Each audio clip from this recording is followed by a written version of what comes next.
Kami hadirkan pemirsa informasi selanjutnya untuk Anda, di mana seorang wanita warga Indonesia ini lolos dari hukuman mati. Dalam setahun terakhir, 18.000 warga Indonesia mengalami masalah keimigrasian di Kerajaan Saudi Arabia. Ternyata setelah menjalani hukuman selama 15 tahun, HNM, seorang wanita warga Indonesia, akhirnya berhasil mendapat kebebasan dari pemerintah Kerajaan Arab Saudi. Kebebasan HNM tentunya tak lepas dari peran KJRI Jeddah yang terus mendampingi dalam upaya hukum.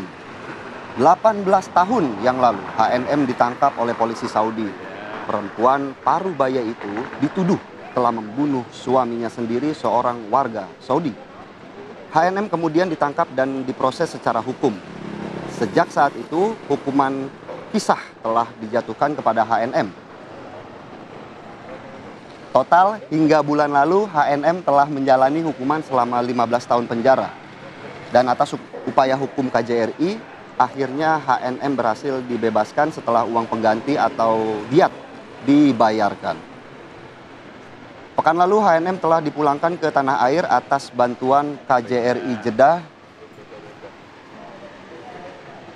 Dan saat ini mendapat laporan Ketua MPR Ahmad Muzani menyampaikan apresiasinya.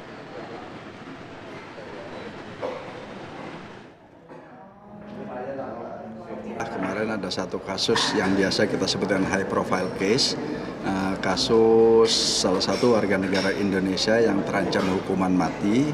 Alhamdulillah berhasil bebas dan saat ini sudah pulang ke Indonesia 2 minggu yang lalu. Kami diantar oleh KJRI Jeddah ke Indonesia dan diserahkan kepada keluarganya. Namanya siapa? Namanya HNM, inisialnya, dan yang bersangkutan sudah menjalani hukuman penjara 15 tahun dan hukuman kisosnya tidak dan membayar diat. Setelah itu dia bisa pulang ke Indonesia.